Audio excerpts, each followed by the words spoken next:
ఓం శ్రీ సాయిరాం. శ్రీ గురుదేవ దత్త. ప్రార్థన. ఓం గం గణపతాయ నమః. ఓం శ్రీ సరస్వతే నమః. ఓం శ్రీ గురు దత్తాత్రేయాయ నమః. ఈ రోజు మనం నవనాథ్ భక్తి సారలోని 10వ అధ్యాయం గురించి తెలుసుకుందాము. గోరక్ష మరియు గహినీనాథ్ కథ. ఫలం. ఈ అధ్యాయాన్ని పఠించటం వల్ల స్త్రీలు ఆరోగ్య సమస్యల నుండి బయటపడతారు, పిల్లలు బ్రతుకుతారు మరియు మనస్సు అన్ని ద్వంద్వాల నుండి బయటపడుతుంది. మత్స్యేంద్రుడు గోరక్షకు బ్రహ్మ విద్యను నేర్పించి దానితో పాటు తన వద్ద ఉన్న అన్ని ఆయుధాల గురించి మరియు వివిధ ఇతరుల విద్యలను నేర్పించాడు. సంజీవని మంత్రంతో పాటు అన్ని మంత్రాలను కూడా అతనికి నేర్పించాడు.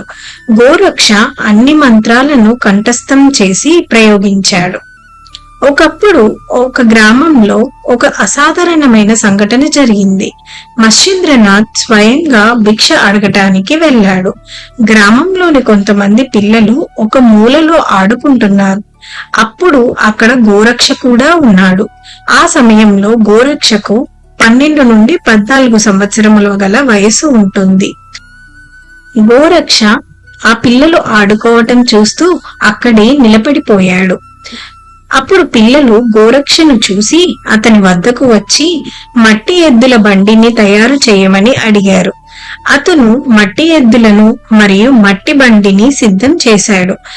ఇప్పుడు వారు అతన్ని మట్టితో బండి నడిపే వ్యక్తిని కూడా తయారు చేయమని కోరారు. గోరక్ష ఒక చిన్న మానవ ఆకారపు బొమ్మను సిద్ధం చేశాడు. అదే సమయంలో కేవలం పునర్విమర్శ ప్రయోజనం కోసం అతను సంజీవని మంత్రాన్ని జపిస్తున్నాడు. దాని ఫలితంగా చిన్న మట్టి బండి నడిపే వ్యక్తికి ప్రాణం వచ్చింది. నిజమైన పిల్లవాడు సృష్టించబడి ఏడవడం ప్రారంభించాడు. పిల్లలు భయపడి అమ్మో దయ్యం దయ్యం అని అరుస్తూ పరిగెత్తడం ప్రారంభించారు. దారిలో మత్స్యేంద్రుడు వారిని ఎదుర్కొన్నాడు. ఏమైంది అని అడిగాడు. పిల్లలు జరిగినదంతా చెప్పారు. మత్స్యేంద్రుడు పిల్లలకు భరోసా ఇచ్చి వారిని తిరిగి ఆ ప్రదేశానికి తీసుకెళ్లాడు. పిల్లలు దూరం నుండి అతనికి మట్టి బండిని చూపించి మట్టి బండి నడిపే వ్యక్తికి ఎలా ప్రాణం వచ్చిందో చెప్పారు.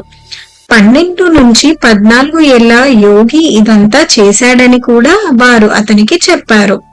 పిల్లలు గోరక్ష గురించి మాట్లాడుతున్నారని మత్స్యేంద్రుడికి అర్థమైంది. ఇది సంజీవని మంత్రం యొక్క పరిణామం. కానీ గోరక్ష ఎక్కడా కనిపించలేదు. అతను కూడా ఎక్కడికో భయంతో పారిపోయాడు. నాథుడు తన దివ్య దృష్టితో ఆ మట్టి నుండి వచ్చిన బాలుడు కర్పజన ఋషి అని గుర్తించాడు. అతను దగ్గరికి వెళ్లి ఆ బిడ్డను ఎత్తుకొని తన కన్నీళ్లను తుడిచాడు. మత్స్యేంద్రుడు ఆ బిడ్డతో కలిసి గోరక్ష కోసం వెతుకుతూ వెళ్ళాడు. గోరక్ష కోసం అడుగుతూ ప్రతి ఇంటికి వెళ్ళాడు. ఆడవాళ్లు భయపడిపోయారు మరియు మగవాళ్ళు అతన్ని అడ్డుకున్నారు. మత్స్యేంద్రుడు, గోరక్ష అనే బాలుడు నా శిష్యుడు, ముందు నేను అతన్ని కనుక్కొనివ్వండి, తర్వాత నేను ఆ రహస్యాన్ని మీకు కూడా తెలియజేస్తాను అని సమాధానమిచ్చాడు. మత్స్యేంద్ర పిలుపు విని గోరక్ష అతను దాక్కున్న ప్రదేశం నుండి బయటకు వచ్చాడు. కానీ నాథుడితో పిల్లవాడిని చూసినప్పుడు అతను మళ్లీ పారిపోవడానికి ప్రయత్నించాడు. మత్స్యేంద్రుడు అతన్ని పట్టుకొని ఆ పిల్లవాడిని ఒక వస్త్రంపై ఉంచాడు. అతను అతనికి హామీ ఇచ్చి సంఘటన వెనుక ఉన్న సత్యాన్ని అర్థం చేసుకోవడానికి ప్రయత్నించాడు. కర్పజన్ ఋషి ఆ మట్టి బొమ్మ నుండి అవతరించాడు. ఈ బిడ్డను పెంచుకుందాం, దానికి గహిని అని పేరు పెట్టుకుందాం అని నాథ్ గోరక్షతో అన్నాడు. వారిని వెంట తీసుకువెళ్లి వారు నివసిస్తున్న ప్రదేశానికి వెళ్లారు. ఆ పిల్లవాడిని తల్లిలా చూసుకోవాలని అతను నిర్ణయించుకున్నాడు. కానీ విధికి వేరే వేరే ప్రణాళికలు ఉన్నాయి. గ్రామస్తులు మత్స్యేంద్ర మరియు గోరక్షల యోగా శక్తిని పూజించదగినదిగా భావించారు. కానీ పిల్లవాడిని పెంచే వారి సామర్థ్యం గురించి ఖచ్చితంగా తెలియదు. గ్రామంలో మధు అనే బ్రాహ్మణుడు తన భార్య గంగూబాయితో నివసించేవాడు. ఆమె చాలా ప్రేమగల వ్యక్తి. వారు బంజారా దంపతులు. సరి అయిన పెంపకం కోసం పిల్లవాడిని ఆ బ్రాహ్మణ దంపతులకు అప్పగించమని గ్రామస్తులు మత్స్యేంద్రకు సలహా ఇచ్చారు. మత్స్యేంద్రుడు ఆ స్త్రీ సలహా ప్రకారం చేసి కర్భజన అనే ఋషి వైష్ణవి వారసత్వంతో అవతరించాడు అని చెప్పాడు. అతని గొప్పతనం గహన్ అంటే లోతైనది కాబట్టి నేను అతనికి గహిని అని పేరు పెట్టాను.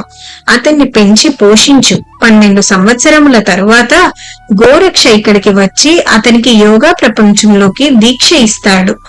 గహిని నీ బిడ్డగా గుర్తించబడతాడు. కానీ అతన్ని తీసుకువెళ్లడానికి గోరక్ష వచ్చినప్పుడు లోక ప్రయోజనార్థం కొరకు గోరక్షని తనతో పంపు. మత్స్యేంద్రుడు బాలుడిని దానం చేశాడు. ఆ స్త్రీ గంగూబాయి ఇలా అంది, నీవు ఒక యోగివి అయితే ఇంత మమకారమేలా? ఈ బిడ్డను నా సంతానంలా నాకివ్వు. మత్స్యేంద్రుడు ఇలా అన్నాడు, అలాగే, కాని మరిచిపోవద్దు, అతను 12 సంవత్సరాల తరువాత గోరక్షని వెంట వెళ్ళిపోతాడు.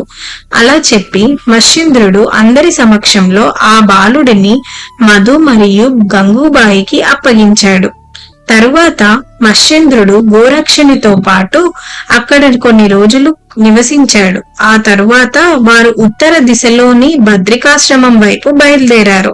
మత్స్యేంద్రుడు గోరక్షను అక్కడి బద్రికావనంలో సాధన కోసం ఉంచాలి అని నిర్ణయించుకున్నాడు. ఓం శ్రీ గురుదేవ దత్తాయ నమః. ఇంతటితో ఈ అధ్యాయం సమాప్తం.